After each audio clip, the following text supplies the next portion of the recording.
Well बच्चों, इस video में आज हम बात करने वाले हैं सारे एम्स की कट ऑफ क्या रही है 2023 के अंदर। जितने भी एम्स हमारे पास है, कौन सा ऐसा एम्स है जो कि सबसे कम नंबर पे अलॉट किया गया है। तो इस वीडियो को आप लोग एंड तक जरूर से देखिएगा। और इस वीडियो में बहुत ही इंपॉर्टेंट हम बात करने वाले हैं कि नीट 24 में अगर आपको कोई एम्स अगर चाहिए, आपका जो कोई ड्रीम एम्स है अपार्ट फ्रॉम एम्स दिल्ली, उसकी कट ऑफ क्या रह सकती है, इन सभी के बारे में हम लोग इस वीडियो के अंदर डिस्कस करने वाले हैं। So without wasting any further time, आइए हम लोग हमारे इस वीडियो को शुरू करते हैं। वेल मेरे प्यारे बालकों, ये बहुत ही बड़ा कॉम्प्लेक्स तुमको चार्ट दिख रहा है, इसको बहुत ही सिंप्लीफाइड तरीके से मैं पहले आपको समझा देता हूं। देखिए, अब हमारे पास है ना सारी इंस्टीट्यूट्स के नेम है, जितने भी एम्स पार्टिसिपेट किए थे नीट 23 काउंसलिंग में, उनका डिटेल यहां पे दिया है। एम्स न्यू दिल्ली से लेके हमारे पास आपका जिपमर पौंडीचेरी भी इसमें मेंशन्ड है जी। अगर आप देखोगे तो जो एम्स न्यू दिल्ली है वो 710 स्कोर पे जनरल कैटेगरी के लिए बंद हो गया है, 710 पे ही बंद हो गया है। वहीं पे अगर आप देखेंगे तो राउंड 2 में तो जनरल बच्चों ने पार्टिसिपेट भी नहीं किया एम्स दिल्ली के अंदर। अच्छा, फिर ईडब्ल्यूएस के अंदर 700 मार्क्स, वहीं पे ओबीसी के अंदर भी 700 मार्क्स, एससी के अंदर 687 नंबर पे, और हमारे पास एसटी में 680 नंबर पे, मतलब लास्टली 680 नंबर पे एसटी वाले बच्चे को एम्स दिल्ली में सीट मिला है जी। ये पूरी की पूरी एम्स दिल्ली की मैट्रिक्स है। अच्छा, वो कौन सा एम्स है जो कि सबसे लोएस्ट मार्क्स पर एम्स में अलॉट हुआ है जी? वो कोई और नहीं, आपकी एम्स मदुरई है। ओके, एम्स मदुरई है। अगर तुम देखो तो एम्स मदुरई जनरल कैटेगरी में राउंड 1 में जिसका नंबर 661 था, उसको एम्स मदुरई अलॉट हो गई थी। फिर बाद में राउंड 2 में 657 नंबर पे एम्स मदुरई जो है ना वो अलॉट कर दी गई है जी।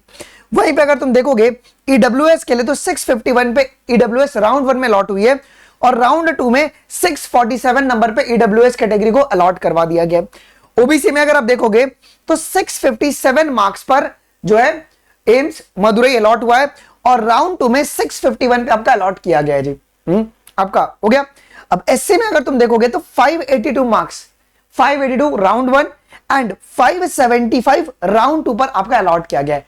एसटी के अंदर अगर आप देखेंगे तो 546 राउंड 1 और राउंड 2 में 540 पर आपके पास लास्ट जो है एसटी कैटेगरी वाले को एम्स मदुरई। तो सबसे हाईएस्ट कट ऑफ किसका गया है जी? एम्स दिल्ली का सबसे हाईएस्ट कट ऑफ गया है, और सबसे लोएस्ट जो कट ऑफ गया है वो एम्स मदुरई का गया है। लेकिन इसमें सबसे इंपॉर्टेंट बात जो है ना वो जिपमर पौंडीचेरी का है जी। जिपमर पौंडीचेरी जनरल कैटेगरी के लिए 700 नंबर पे ही बंद हो गया है जी। लेकिन राउंड 2 में क्या हुआ है ना, 710 पे बंद हुआ है। तुम देख रहे हो यहां पे इन्फ्लेशन, ठीक है, ये आपका मार्क्स वाला हो गया जी। ठीक है, आइए फिर अगर हम देखेंगे ओबीसी अपना ईडब्ल्यूएस के लिए तो 682 मार्क्स एंड 680 नंबर।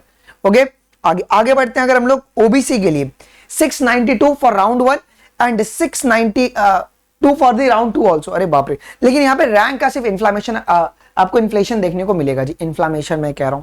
आइए फिर 665 663 आपके पास for the SC category, and ST के लिए आपके पास 635 नंबर एंड 635 नंबर पे जिपमर पौंडीचेरी आपका अलॉट हुआ है जी। ठीक है, तो ये हो गया बात जनरल कैटेगरी के लिए, ईडब्ल्यूएस के लिए, ओबीसी के लिए, एससी और एसटी के लिए। वैसे ही है ना पीडब्ल्यूडी आपके पास सारे कैटेगरीज का भी अलॉट किया गया। ये जो दोनों जो मेरा चार्ट है ना, ये आपको इस टेलीग्राम चैनल पे अनमोल शर्मा लाइव पर मैं आपको भेज दूंगा, आप लोग देख लीजिएगा। अगर तुम कंक्लूजन देखोगे तो ये एम्स मदुरई का ना, एम्स मदुरई जो है, एम्स मदुरई, ठीक है, इसमें आपके पास राउंड 1 और राउंड 2 में लोएस्ट कट ऑफ आपका गया हुआ है जी। ठीक है, लेकिन अगर आप 2022 में कंपेयर करोगे तो जिस बच्चे का नंबर 485 भी था उसको भी है ना एसटी कैटेगरी में एम्स मिला था, लेकिन इस बार ये ऐसा नहीं हुआ है। 545 नंबर पे लास्टली आपको एम्स को अलॉट किया गया है। मतलब जो नंबर है, जो मार्क्स है, जो कट ऑफ है, वो आगे चल के 24 के अंदर कहीं ना कहीं बहुत बढ़ने वाला है।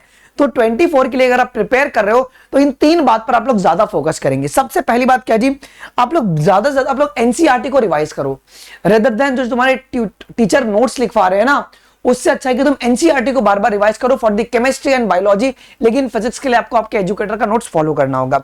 आप एनसीईआरटी बेस्ड टेस्ट सीरीज अभी भी अगर किसी ने ज्वाइन नहीं किया है, जरूर से ज्वाइन कर लो। हमें एनसीईआरटी से एकदम स्ट्रिक्ट हो जाना है।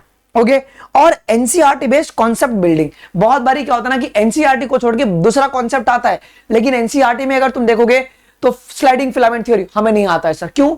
उसके ऊपर तो तुमको सब आता है। तो एनसीईआरटी बेस्ड जितने भी कॉन्सेप्ट, चाहे वो बायोटेक के हो जाए, वो तुम्हारे स्ट्रांग होने चाहिए।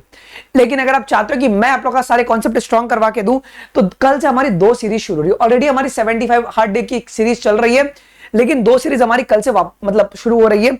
एक तो सुबह 10 बजे हमारी पास 75 हार्ड डे चैलेंज का डे 9 चलने वाला है कल, ठीक है, आ जाइए।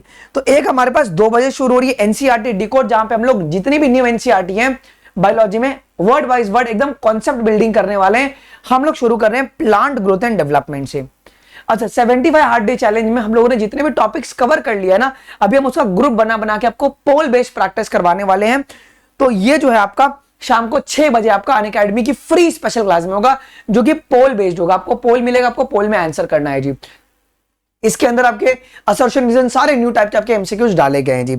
अगर आप सिलेबस देखोगे थ्योरी क्लास का, तो मैंने इतने चैप्टर्स आपका लिए कवर करवा दिया। इसका भी लिंक डिस्क्रिप्शन बॉक्स में मिल जाएगा, आप लोग देख लीजिएगा। और कब हमारा लास्ट खत्म होने वाला है जी थ्योरी की क्लास, 13 दिसंबर को मैं आपका पूरा का पूरा सिलेबस जो है वो खत्म करवा दूंगा, तो उसका टेंशन मत लेना जी, ठीक है। एम्स में जाना ना, तुमने एम्स का कट ऑफ भी देख लिया, तो हमें एम्स के लायक मेहनत भी करना पड़ेगा, है ना। तो थोड़ा ज्यादा मेहनत करो और जो कमिटमेंट है ना तुम उसको पूरा करो। सीरीज के लिए तैयार हो, हैशटैग तैयार एंड प्रॉमिस कमेंट सेक्शन में जरूर से लिख दीजिएगा, बिकॉज अगर तुम मेहनत करने के लिए तैयार हो ना, तो मैं मेहनत करवाने के लिए तैयार हूं। मिलते हैं अगले वीडियोस में, अभी के लिए बस इतना ही गाइस। थैंक यू, जय हिंद, बाय बाय।